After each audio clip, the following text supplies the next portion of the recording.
Hey, my guest is WWE Hall of Famer, three-time world champion, the founder and CEO of DDP Yoga. He's an actor, he's an author. I honestly, if you follow him online, I don't know when the man has time to sleep. Mr. Diamond Dallas Page. Dallas, how are you, sir? Brian, if I was doing any better, I'd have to be twins just to handle it.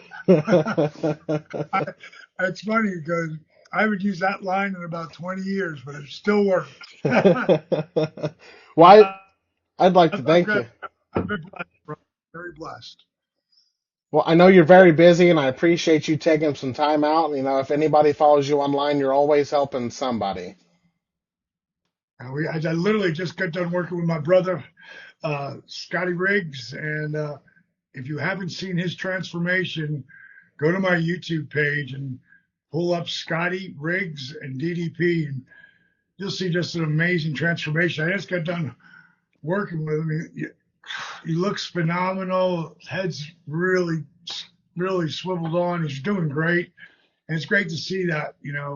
When you especially someone like Scotty, we go back to when I was at the bottom of the card, and he Hmm. was just trying to be seen, and he would come down. We work out together all the time, not just weights, but Hmm. in the ring. So I finally got the ability to get him an opportunity to come in there. He looked great. He could work. He's handsome as hell. Women love him. Chicks want to, guys want to hang out with him. So that's an it factor. So Hmm. and he's doing great right now. So it's it's just another really cool story. Absolutely. So let's talk a little bit about your career before we jump into the Sure. DDPY. How hard was professional wrestling to get into back then? Because this is before we had any of these fancy GPSs or schools or to navigate to help you find anything to do with professional wrestling back in the day. God, it was like a secret society. Like you couldn't figure out how to get in. Hmm. And what I did was I tried it when I was a kid. I had like three matches. I probably worked in the ring a total of 15 days, and three of them were actually matches. But back then it was kind of like real wrestling meets professional wrestling because you'd work holds and Hmm. you had to be able to handle yourself. And I hurt my knee on this one bump I took going over the top rope, and Doc told me to take off some time. And I'm 23 at the time, and I Hmm. was running the nightclub business, pretty hard back then. And I got a chance to run my first little rock and roll joint, and the booze, the bros, and the party took me in a different direction. And I had so much fun, but I'd left that dream on the table. Hmm. Jake Roberts rolled into a big club I was running 6 years later, and we just hit it off. And I took care of him. He never paid for a drink. There's like 1,200 people in my club at the time. I mean, it was a killer place. And then since he didn't pay for anything, I took care of him. I said, tell the boys and Ted DiBiase, the Bushwhackers, Nasty Boys. I mean, so many of the guys came through there because we worked Miami one night and Tampa the next. That's 300 miles, and Fort Hmm. Myers was like right in the middle of it. Thank you, sir. Cold. Oh, thank you, man. Appreciate Yeah, that. but Thank you, man. So one night I'm just drinking, partying in the back after hours because that's when we really partied. The bar Hmm. people after all the crowds are gone, and I got talking about wrestling. And at some point, they realized I did try to wrestle and Hmm. started talking about that. And I said, yeah, I'm too old to be a wrestler, but I could be a manager. And I came up with this idea, drinking of Diamond Dallas Page. The Diamond Exchange were my wrestlers, and I had beautiful diamond dolls walk me to the ring. And this picture right then, see if you can see me there, Uh-huh. but you can see one hot chick after another. I was Diamond Dallas Page back then. But I took that picture like that before there was a Diamond Dallas Page, like Hmm. before anybody knew who I was. And the only reason I got to where I got to was because I had a great look Mm-hmm. I didn't stand up as tall as I am. I'm 6'4", bare feet. So I would spread my legs really wide, and I did interviews with these guys who wanted to be wrestlers. Mm-hmm. And I sent it out to different federations, and one of them was the AWA, which was in the middle of the country, Vern Gagne's territory. And I never expecting really to hear from anybody. Mm-hmm. And I get a call from this guy named Rob Russin in the AWA. And he's like, is Diamond Dallas Page there? And up till that point, Brian, no one had called me that. Mm-hmm. And just in my head, you know. And I just completely, I remembered seeing a reverend one time say, the quickest way to get there is to act like you've already been there. And I just rolled right in. I go, yeah, this is DDP. First time I ever said that in my life, you know. So this is DDP. Rob, what's up? He goes, well, we saw your tape, you know, you and the boys, and you know, everybody likes your shtick, but you showed the tape around and nobody's ever heard of you before. Where are you guys working at? And I had to go, well, the truth is, Rob, none of those guys can wrestle. Mm-hmm. Why would you send us a tape? I said, because it's like a secret society. No one can figure out how to get into professional wrestling. I said, you know, these guys would love to start training if you could tell us where to go to do that. And really, today, there's 100 places, Mm-hmm. from Booker T's to Cody Rhodes, QT Marshall and Cody Rhodes, Dustin Rhodes, Seth Rollins. I mean, there's so many places that you can learn. Back then, they didn't exist. And so I said, those guys, they're dying to learn how to be wrestlers. If there's any way that you could, you know, tell me, you know, where they should go. But in the meantime, if you need someone who can talk for the wrestlers, I go, I'm your guy. And basically, don't call us, we'll call you.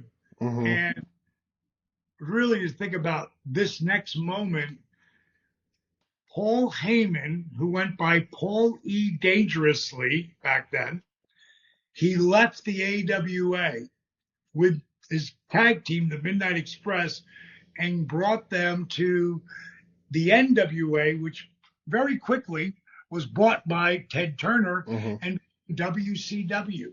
So it left a void for a young guy that could talk. And next thing you know, I get a call from Greg Gagne, and he said, bring all those crazy clothes you wear, which I wore in Fort Myers, leopard skin jackets, zebra skin boots.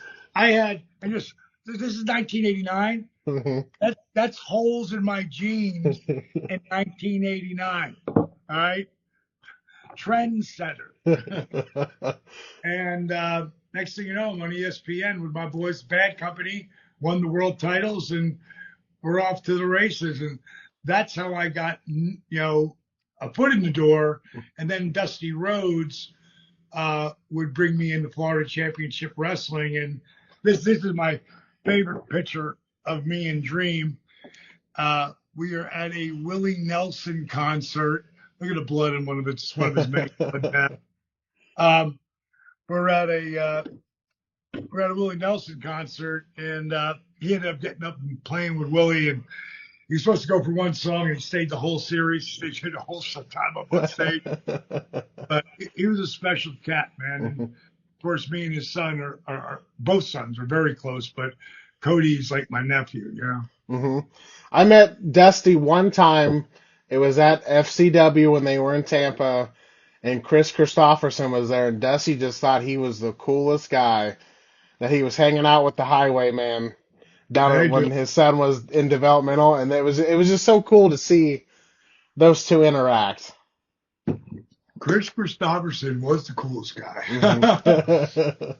Very cool cat. I don't know him personally, but I just know from reading about him and watching him and his movies, all that stuff. He was very, very, very talented cat. When I retired in 2002, the first time, I retired twice, but I wanted to show people what I could do instead of being 46, what I could do at 49 going into and TNA was the perfect place for that because, you know, you wrestled maybe 5 times a month, as Mm-hmm. opposed to 25 or 30 days in a month. Wear and tear on your body is insane. But before I went to TNA, now Impact Wrestling, um, Dusty had a show in. Yeah, your brother, love you, man. Love you. All right, see you, buddy. So he had a show in Arizona, and one of my favorite wrestlers growing up as a kid, my teens, was Superstar Billy Graham, handsome Jimmy Valiant, and the one and only Dusty Rhodes. And I had heard a lot of the stories from Dusty of him and Superstar. But now, when I call Superstar because I want to see how far he is from Tucson, where we're wrestling, and he was living in Phoenix at the time, and he said, "Well, are you going to be here? You coming into Tucson?" And I go, "Yeah." He goes, "I'm coming." So his wife drove him up because it turns out, I wasn't just a big fan of his; he was a huge fan of mine. Mm-hmm. So it was like, I get to meet Superstar Billy Graham, and now I'm sitting in the middle of Superstar and Dusty telling these stories. God, man, I wish I had a friggin' little phone set up to watch, just to be able to watch that back. I mean, it was so money, man. It was a great time. And when you see some of the people, that you grew up wanting to be like, and you get to the level that they got to, it's and they become fans of yours. Like I am fans of so many, from MJF to Cody Rhodes to Seth Rollins. I mean, Drew McIntyre, Braun Breaker Bronson is his real name, and I've been working with Bronson since he was in college. All the Steiner boys, super class act. The Steiner brothers, the Steiner super guys. Do you think working in the bar business back then did it help transition, like being around all these big personalities when you first started in wrestling? Because you No were always around question. colorful characters. Yes, unbelievable. Because when you run a bar, like you run one of the bars, you're a celebrity. Pseudo celebrity, you're a celebrity. Because it's like the song Cheers.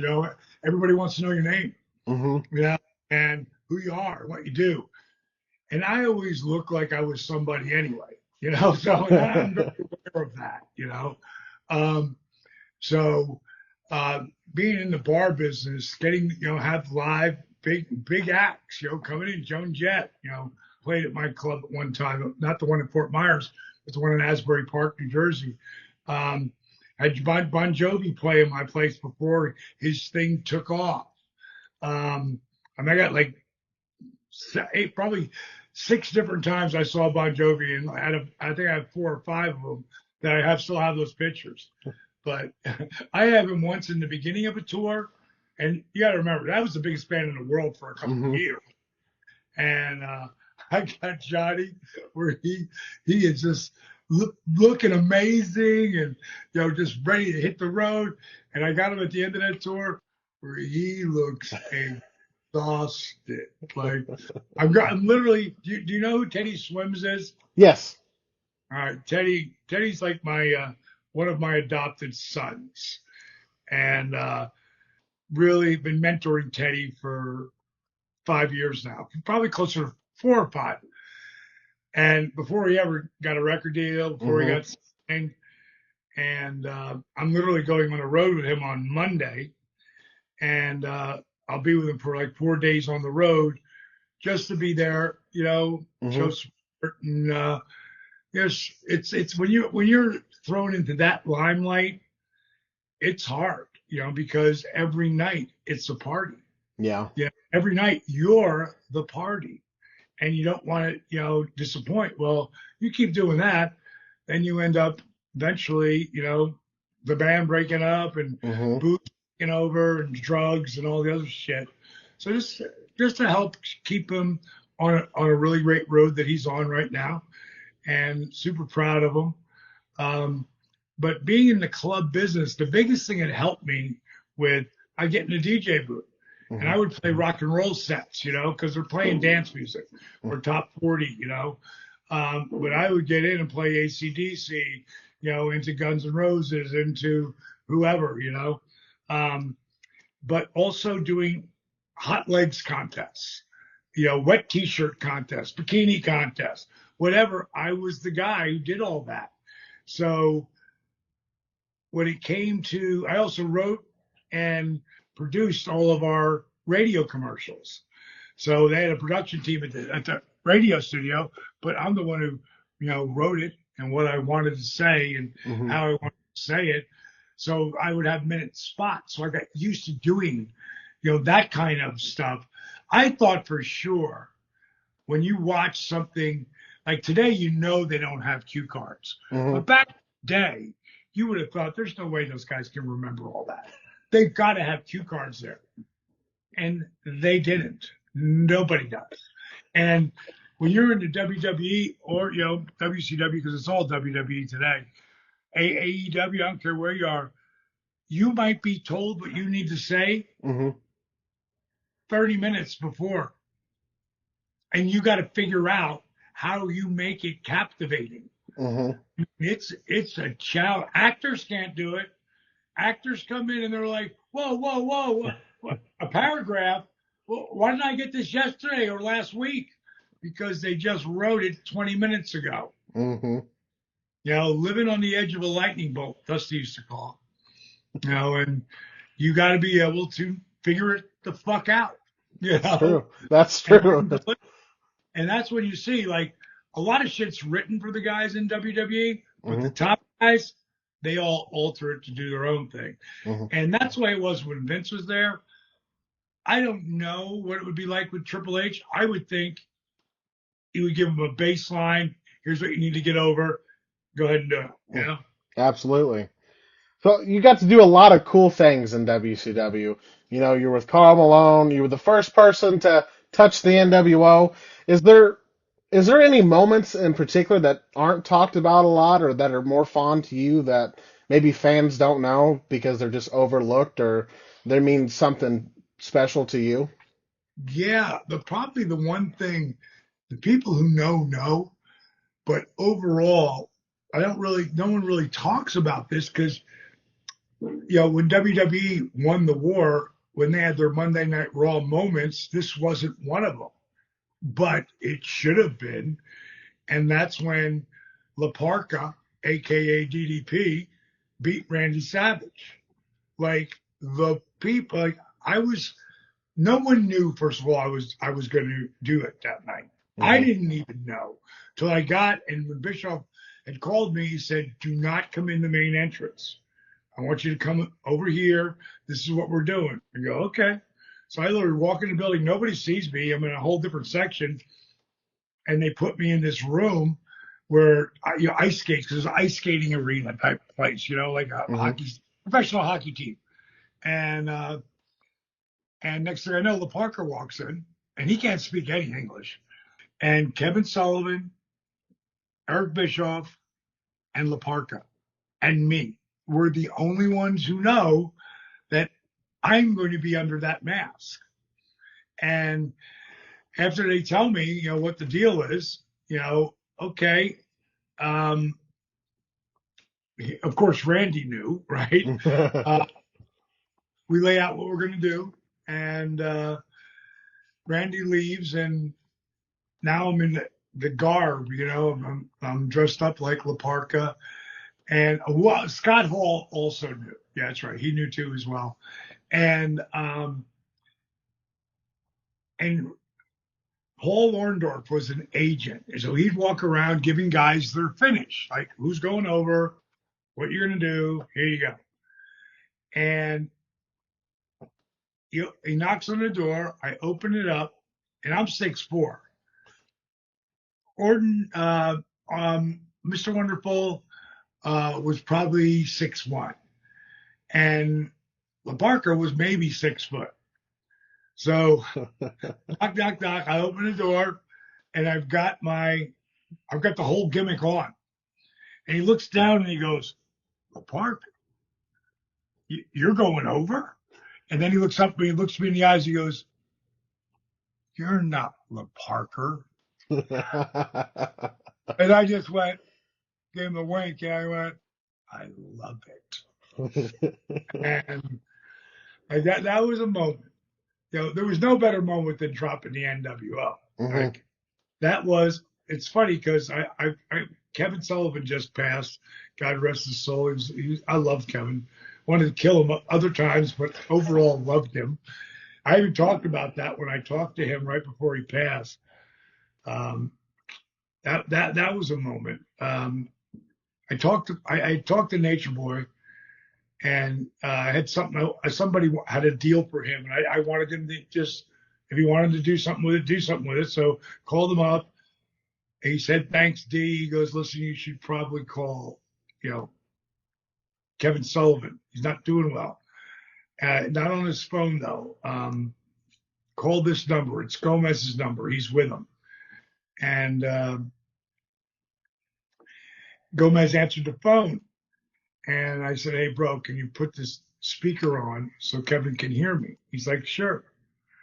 So he put the speaker on, put it over next to his head. And I said, "Hey, Kev, I'm so sorry you're going through this, man." I said, "I just want you to know I love you, bro." I said, "And we went through some serious ups and downs. You didn't believe in me, but I want you to know that you didn't believe in me made a huge difference in my work ethic because it made me work harder. And then when you finally did believe in me, you admitted it, and it meant the world to me, bro. And I just want to tell you I love you." And then I hear, "Ivan, you're right. I didn't see it, kid, but you saw it. Yeah, you did. And I'm so proud of you. You had such an amazing career, and I love you too." And then Gomez says, you can tell it's like he's pulling the phone up or something. He goes, "He just pulled the trach out to tell you that." He had trach in into his throat. Like, that was heavy. But that all the boys are is a huge dysfunctional family. We can say shit, but you ain't saying shit about it. Yeah. But in the end, we all come together because all that competition and all that shit that's so that puts people at odds. It all goes away. At least it does for me. Like, I have zero. I love everybody I ever worked with. It was such an incredible moment. One of the stories that most people don't know is when I dropped the world title to Sting on Nitro, which I challenge anybody to show me a better match than that match. You can show me maybe matches that were as good, but nobody's going to show me a better match. We owned the people, and it was actually really, from what I remember, I believe it was the last quarter hour that WCW won. And later on that night, I would win the title back.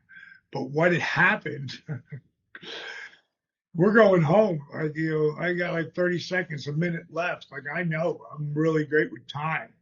And then a rep, right as we're just about to finish, he goes, "You got 5 more minutes." Because they got a little earpiece on, I think, "got 5 more minutes." Now Sting's coming at me, and Sting is a little on edge over that time. He's not his normal Mr. Positive self. He's going through a divorce, and I don't know who's having a good time, unless they want a divorce, And I just grabbed him and I said, "Go to the floor." He's like he was pissed. He thought he probably doesn't remember like this, but how I remember it, because there's always my story, his story, and what really happened, But what I remember is he was pissed. Like, "What the hell are you doing?" And I choked him. I go, "We got 5 more minutes." And I gave him a chop, and it wasn't my fault. I didn't lengthen the time. And that last 5 minutes, we never talked about, but we just danced. And I think it was the best, false finishes. I mean, everything. Because it took those moments in between. And Mm-hmm. it was my finish of how I go for the cutter and back him up, and he hooks the ropes, and then he hooks the rope and then hits me with a uh, death drop or whatever he called it. Either way, he wins, and he didn't even want to win like for an hour and a half. It was like he didn't want it, but it was such a great finish, and the fans wanted it. They loved it. Mm-hmm. So it was super cool. Those are some good. As WCW ended and the war was finally over, did you know immediately that you were going to go to WWE, or was there a?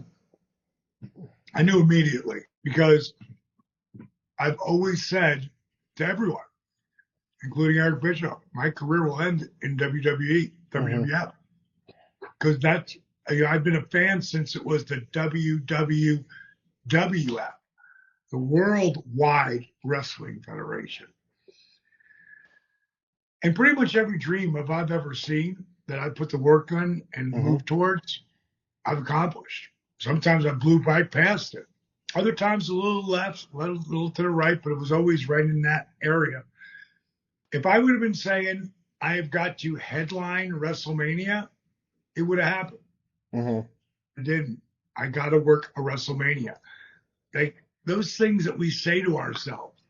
My favorite quote of all time is, well, there's two. If you say you can or you say you can't, you're right. Do you know who said that? Mm-mm. Henry Ford. And then I always say, well, what the hell did he ever do? And I know he was a racist, crazy. He helped, later on, I read where he helped Germany and shit, so, and I'm German, but I'm an American first. Yeah. So not my favorite person, but one of my favorite businessmen, and how there was a time where at one point he was being sued by a paper, and the paper would be like the internet today, Mm-hmm. where everybody gets all their information, right?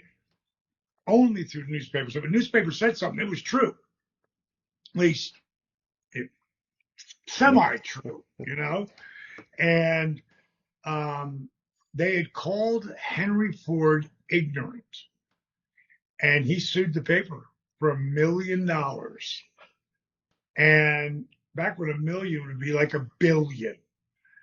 And when he got on the stand, how I remember reading it in Think and Grow Rich is where I read this, is that when he went to court and he got up on the stand, he said that I don't know how they could call me ignorant when I have the smartest people in the world working for me, and I have a phone. And if I hit button 1, I learn about combustion. If I hit number 2, I learn about this. I have all these people at my fingertips. We created the assembly line, and I mean, how can you argue with that? That's true. I ended up winning the settlement, according to Napoleon Hill in Think and Grow Rich. And the other quote is, the repetitions of affirmations leads to belief. And once that belief becomes a deep conviction, things begin to happen. Now think about that. The repetitions of affirmations, they can be really bad. Mm-hmm. Oh God, I can't do this. What am I doing here? I feel like such a fraud. Oh man, I'm not worth this. Why am I in this spot? Why me? Like, why does this always happen? I mean, all the negative shit that Mm-hmm. people themselves, you know, the repetition of that negative shit feeds. It works the other way too. The repetition of that positive shit, it breathes. Mm-hmm.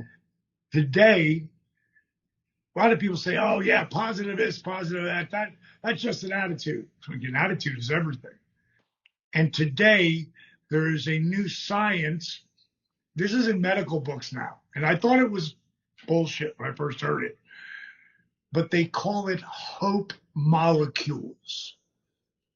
Hope molecules. Like if you have a positive attitude and you can, no matter how bad it gets, if you can just cancer, well, that's a really bad thing that can happen to you. Mm-hmm. But it's going to happen to freaking 90% of us because of what they've done with these vaccines and what they've done to our food. Mm-hmm. You know, that's the only things that have changed.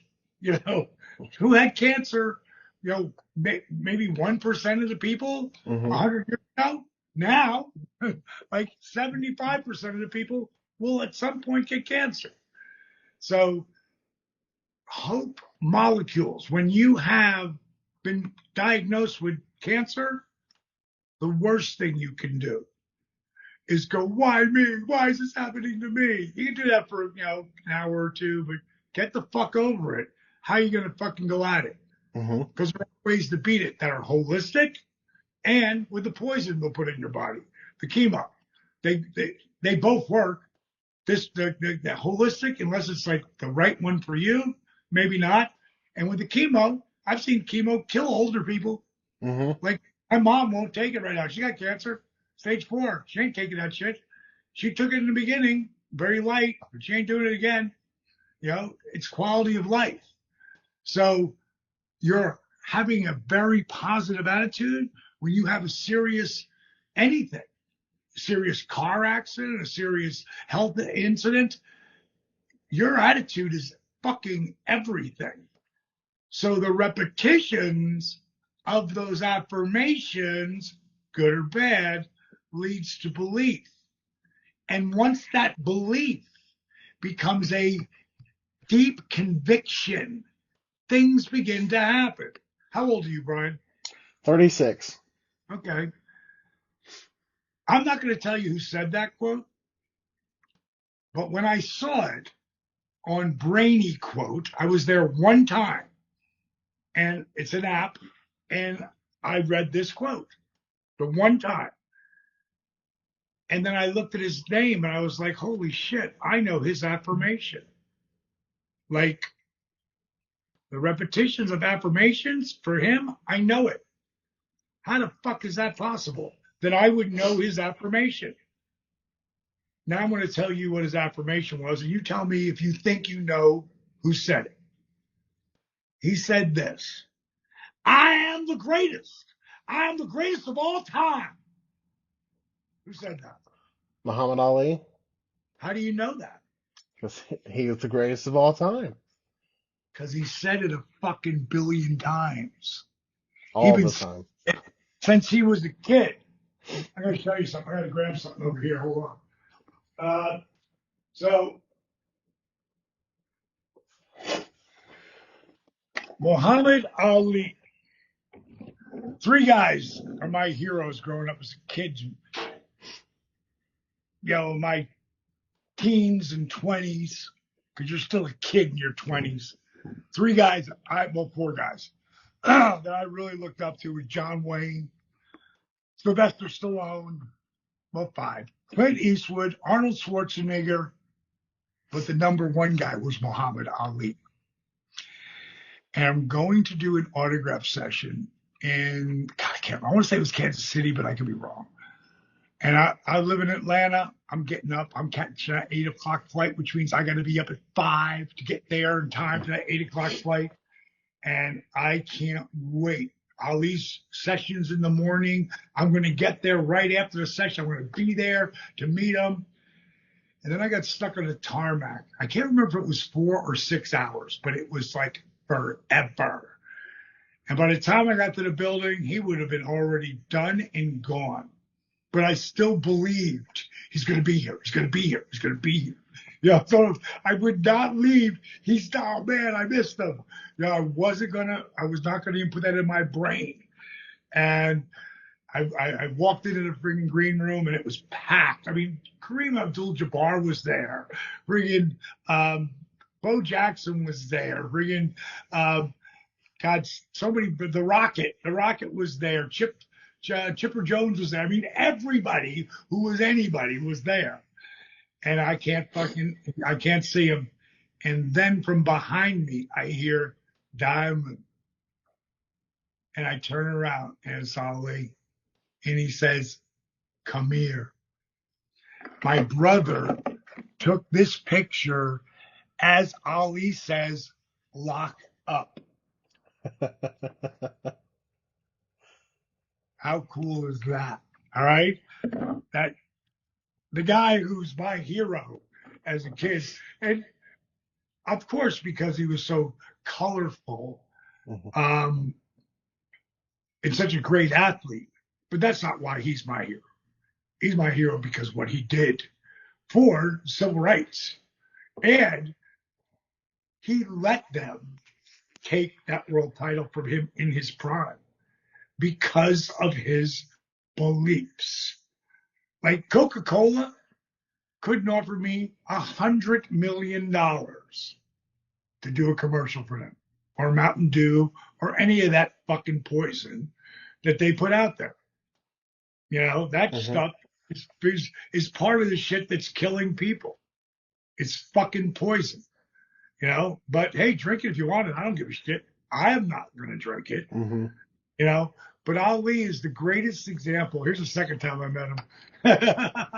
Same thing. Get over here. I was living a dream on a whole different level. When Randy Savage put me over, when the NWO let me drop them, which was my idea, I came to big man, Kevin Nash. And I told him the idea. He goes, "I love it. Go tell Bischoff." I go, "I ain't telling Bischoff shit." I go, "You got to tell him." Because me and Bischoff were tight. It didn't help me when it came to shit like this. It helped me when fuckers tried to bury me behind my back. He knew who I was. I am the same guy with you in the room or with you out of the room. That's what character is. How you are when no one else is around. And I'm that same guy. And Bishop always knew that. So no one could bury me. You know, he'd listen and he goes, "Yeah, but you don't get it." You know, it's just, he's crazy like that. He has to help somebody. Because it wasn't just like I'm helping people. Like today, it's a completely different level. But back then, it was helping Scotty Riggs get a job, helping Chris Canyon, Ray Lloyd, who was Glacier, Disco Inferno, Raven, helping Raven come up with his character. I mean, all that shit, you know. I've always done that. And at one point, he said 2 things: stop being so honest and stop helping people.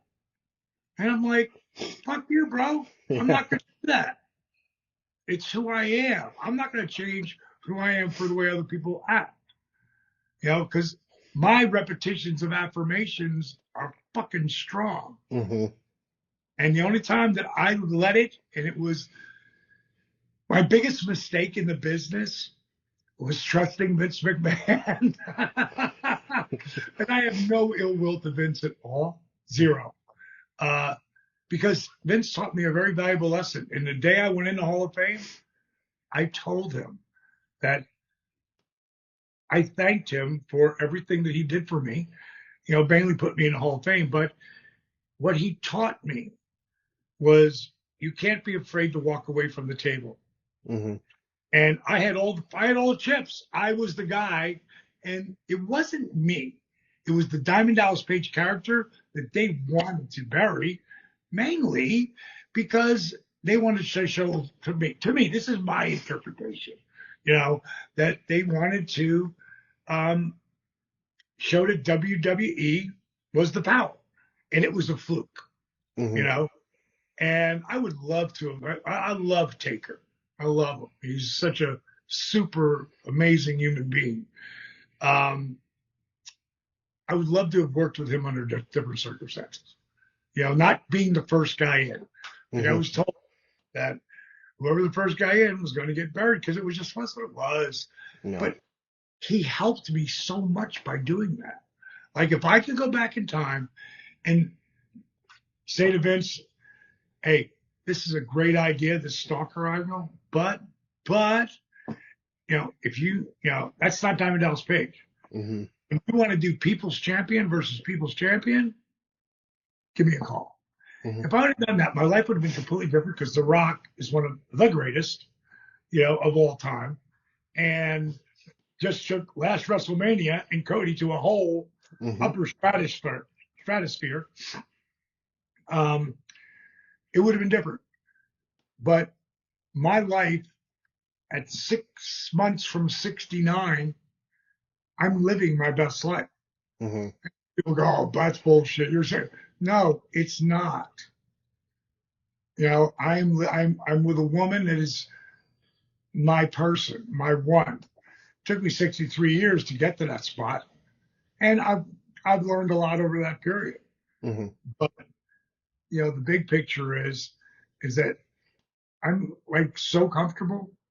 Like I don't need to do a fucking thing, but I continue to because I love what I do. You know, Hmm. there's no greater thing than being able to help someone like Scotty Riggs, who was going to kill himself. Now, look like a fucking movie star, and he's got a job and he's back on track. He's working with AEW doing, just some service stuff for them. But turn Butterbean's life around. Marcus Bagwell, Jake Roberts. I mean, there's so many people like you don't even know. Hmm. Yeah, and it's not the reason why the celebrity people get named because they're celebrity people. They want to talk about them. Hmm.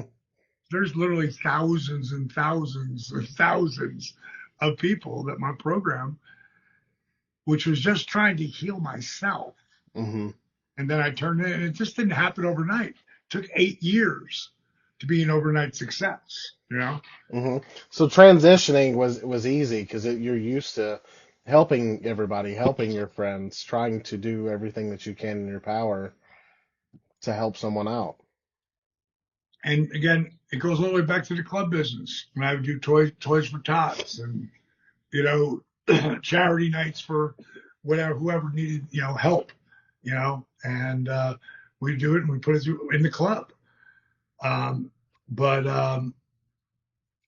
today what I'm doing is if I could go back and do it all again, I wouldn't change a thing because change one thing, I'm not maybe not here in this spot, Hmm.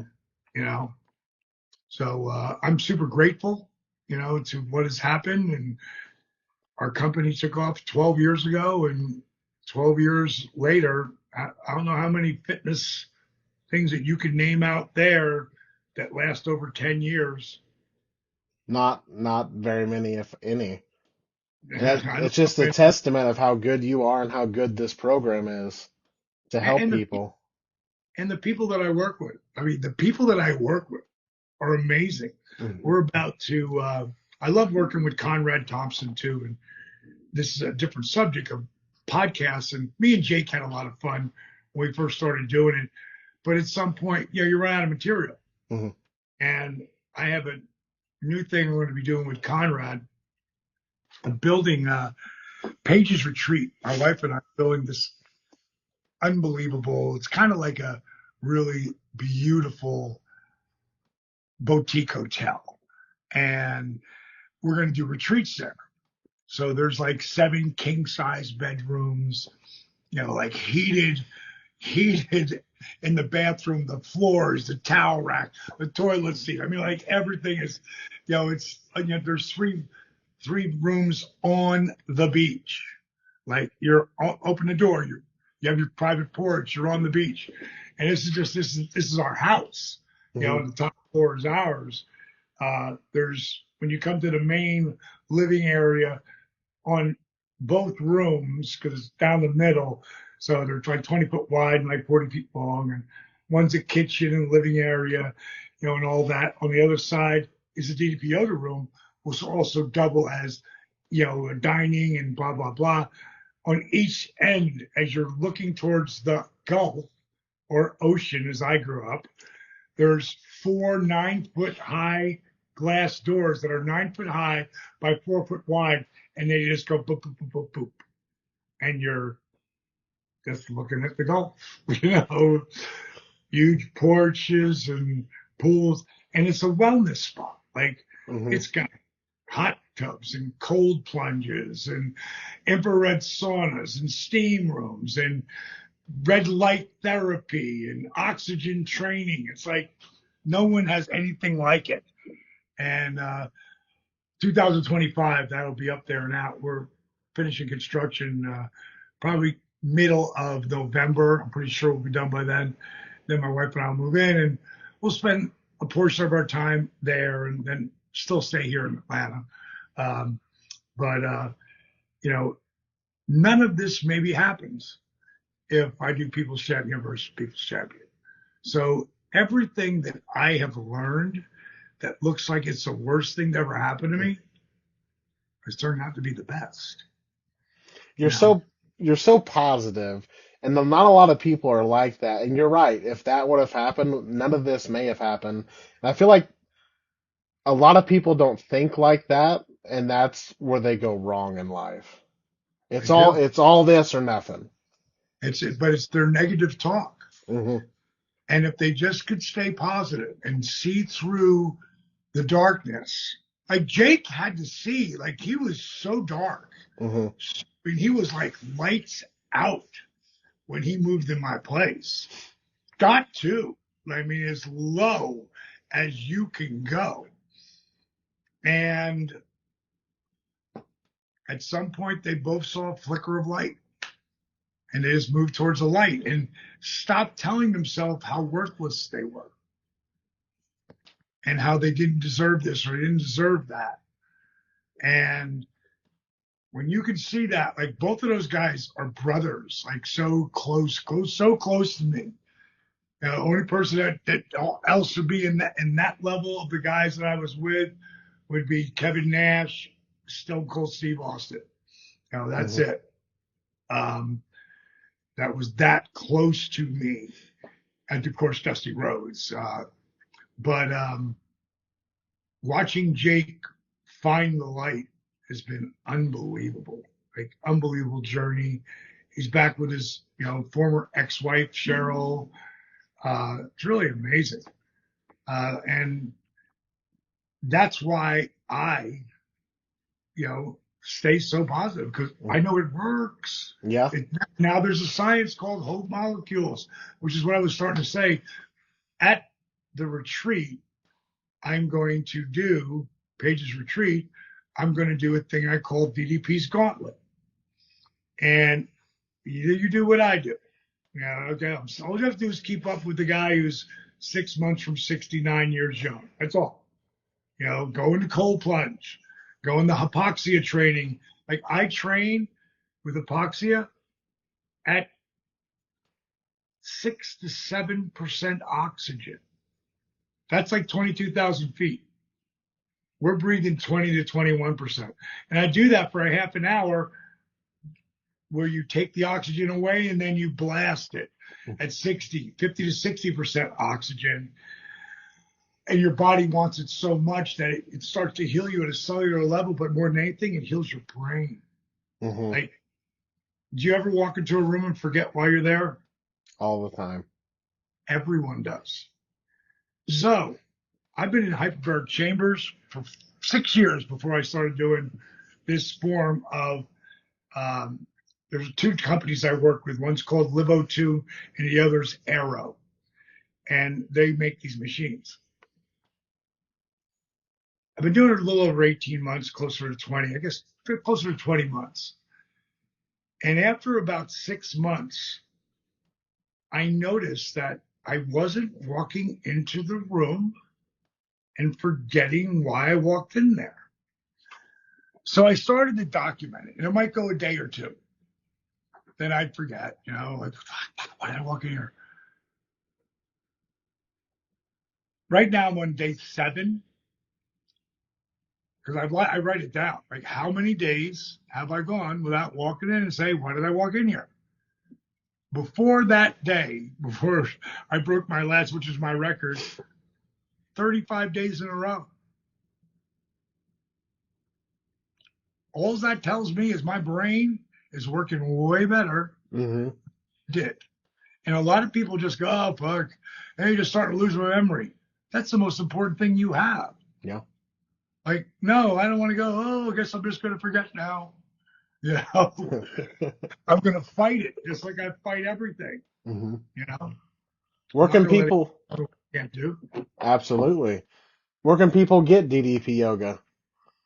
If they just go to ddpyoga.com, that's where you're going to find. A lot of people go to Apple or Google. It costs way more there. And we're always doing some kind of a special on the year-round thing, and you get it for 7 days for free. Hmm. So it literally cost you nothing to try it. And one of the things that's the most important thing on the app is the very first thing you'll see, and it's called the list. And of course, on that dashboard, there's like, when's the next live workout? When's your program workout to come up? When is the next power cup workout, which is all around weightlifting, but 30% of your maximum load. So there's no joint, pain or any of that. Yet you build. I put 1.5 inches back on my arms since I've been doing that over the last 18 months.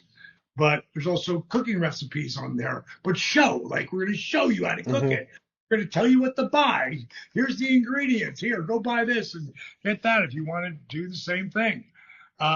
There's so much motivational, inspirational, shit up there. Motivational Mondays. It could go on for friggin' day. Like literally, there's like 500 of pretty much everything up there.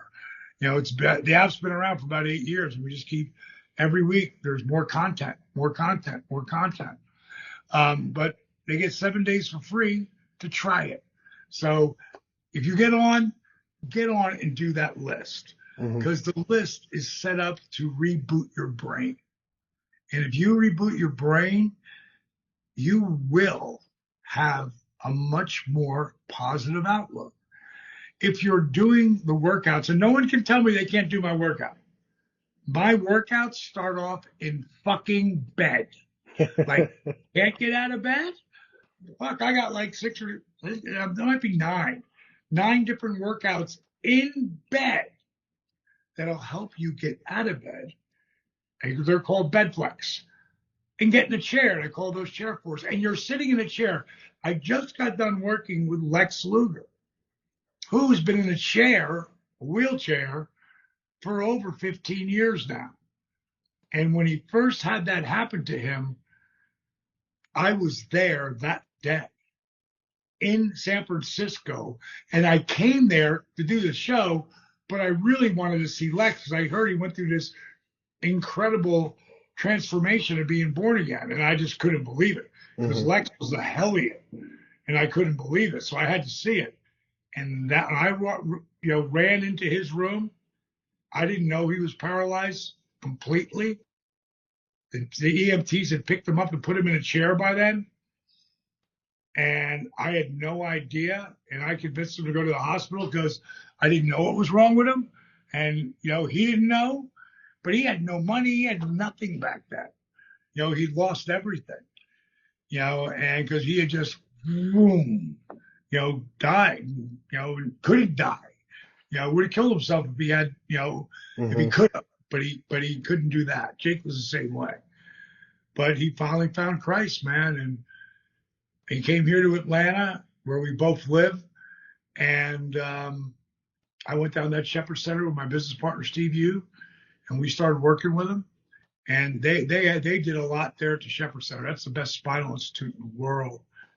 And we helped Lex get up and start walking, but he didn't want to use the cane. I said to him when I finally saw him years later, I said, "Dude, how did you end up back in a chair?" And he said, "Well, I stopped doing, what you were helping me do. I stopped doing some of the things that Shepherd Center had me doing. And I was walking without a cane, and I hit a pothole and I went down. I've been in a chair ever since because your body, when you're sitting in a chair like that, it wants to recoil." Hmm. It's out called sitting is the new smoking. Like it really is. That's all people do is sit and do this shit. Hmm. Oh, I do this, but I also do all of this and open up my whole body, sitting down, standing up, whatever. But because I asked him 10 times to come and let me work with you. And then he moved to Atlanta and he didn't tell me. And then he saw Butterbean's video. Did you see Butterbean? I did. Put Butterbean video at the bottom of this so people can see. Butterbean, Arthur, pick any other one. But those two right there are really crazy powerful. Scotty Riggs, they've been talking about Scotty Riggs. Put that one there. Buff Bagwell, to see Marcus to be sober after friggin' 30 years of not being is just unbelievable. But he had seen the Butterbean video where the only way I could work with him in the beginning was in a chair. Mm-hmm. And he was like, do you think that would work for me? I think I could do it. If you saw what I had him doing here today, you'd be like, what? He's not walking yet, but I mean, doing unbelievable. And I mean, that's what I was doing right before I just worked with Scotty. Mm-hmm. Because Scotty reached out to me and said, hey, man, can we get a workout? He said, it's been too long. And I was like, absolutely. I said, come here. And I knew I go from you, and then I'm going on to my next thing right now. But this is my life, man. And I'm living my best life. Wouldn't have it any other way. If you had any advice to give to anybody getting into professional wrestling or just looking at life, what would that be? Well, let's talk about wrestling first, and I'll tell it's all about looking at life, and then I got to go because I got my next meeting. But what I would tell, I have kids come up to me all the time. Man, God, I want to be a wrestler so bad. Mm-hmm. DP, I know you started late, and God, I just want it so bad, man. What should I do? Any kid who comes up to me and says, I want to be a wrestler, I got to be a wrestler. I just got to try it. What do you think I should do? I say to them, if you can't breathe without it, you should do it. But if you can breathe without doing it, you shouldn't, because it's so hard. Mm-hmm. And you're going to beat the fuck out of your body learning. Now, if you can't breathe without it, phase two, and you're happy working just independents, little local promotions, you should do it. If you think you're going to the WWE, it has never been easier. Cody said this to me the other day. He said, it has never been easy to get into our business, but it's never been harder to get to the promised land. Mm-hmm. Never been harder. WWE does tryouts probably twice a year, maybe 3 times, but at least twice. The elite athletes that are showing up for those tryouts are, people, like my goddaughter was one of them. And her grandfather is Cowboy Bill Watts, Hall of Famer. Her dad is Eric Watts. She's a legacy. And she's at Annapolis and a friggin' lieutenant. I think it's called assistant lieutenant in the Marines now. She was a basketball player who was the leading scorer and leading rebounder, and ridiculously beautiful. Okay, that's the kind of athletes that they're like. It's never been harder. So if you're gonna be happy doing a little independent promotion, you should do it. But you're gonna beat the fuck out of yourself. You're gonna have some nagging injuries. They're gonna take you. Was it worth it? For me, it was, because DDP Yoga never happens without Diamond Dallas Page and the career I had. Mm-hmm. Like LeBron James is using this thing I saw him using, funnel work, mirror, and working out and whatever. That's someone who brought him something. He's bringing. Is he doing it? Maybe. LeBron's a stud, so he's doing everything that he can. At 40 years old, he's still playing like he's 28. Yep. You know what I mean? Oh, wait a minute. LeBron does all the shit I do. And some, because he's LeBron, right? But he didn't create some workout that he, I created this for me to keep me in the ring. and living the dream, get me back in the ring when they told me my career was over. That's where DDP Yoga is based. And then disabled veteran, Arthur Gorman's story, and then all the others. Mm-hmm. You know, nobody has that. We're the only ones who give people hope. Yep, I agree. And that's really what it's about. Now, in life,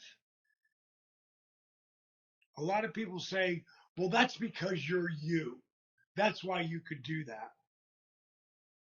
I was the last person someone that my peers, the wrestlers, Diamond Dallas Page, the manager, would be the last person they would think could ever be a Hall of Famer. So don't fucking tell me it's because it's me. It's because I have the right mindset. And that's what I was telling you about DDP Yoga. The very first thing is the list. Mm-hmm. If you fucking do the list, your mindset is going to start to become so strong that you won't just be changing your life, you'll be on your way to owning your life. And that's what I do. No one tells me what I can or can't do. I control my own destiny from A to Z, but I have my whole life. And sometimes I made a right decision, sometimes I made a wrong decision. And sometimes shit just fell out and got really bad. But if I just kept going and didn't let myself get pulled down with emotional gravity, well, eventually I'm going to see that little flicker of light and I'm going to move towards the light. And I'm not going to fill myself with negative shit because I never would have got back in the ring if I did that. I'm going to fill myself with positive affirmations. I'm going to watch. There's a great show on right now, and it's QB1 is what they did. It's Peyton Manning. It's on Netflix, and they did quarterbacks last year. They followed 3 quarterbacks, I believe. This year, I believe they followed 4 receivers, and one of them is George Kittle. And George and I, we know each other. You know, he's a fan of mine. I'm a fan of his. But if you watch George Kittle during that show, you will see him on the sidelines, and you know this motherfucker is hurting. He is hurting, but he's not selling it to himself. Mm-hmm. He's saying shit like, "We go in there, it's going to be great. I'm going to blow these guys away. You know, this is going to be the best thing I've ever done." He's not saying that, but he's saying shit like that. Mm-hmm. I'll leave you with this last moment of this. When I went to get my Hall of Fame ring, I wrote a 27-minute long speech. I went over it and over it and over it and over it and over it. So I owned it, but I still had my little thing there for prompter. But I grew up with ADD and dyslexia, so I had to do my own shit. Mm-hmm. You can't control a prompter for me. I do, you know. So I know what I'm going to say. I know what's going to happen. And then the night before, they tell me I only got 15 minutes. So I go in and reconstruct everything. And then the next day, Foz calls me up. He goes, "Hey, you know, I was telling him about, you know, some of the things you told me you want to talk about. Can I come up and hear you talk?" I said, "I just finished it." He goes, "No, I mean the original." When he heard it, I am laughing so hard and getting choked up and freaking. He said, "Let me go talk to Kevin Dunn." He called me up. He goes, "Don't go over 30 minutes. You're first." Because they knew I was going to open that thing up and Mm-hmm. just kill it. And the only story, the only affirmation going through my mind is this. This is going to be the greatest thing I've ever done in professional wrestling. I'm going to make people laugh. I'm going to make them cry. I'm going to inspire them.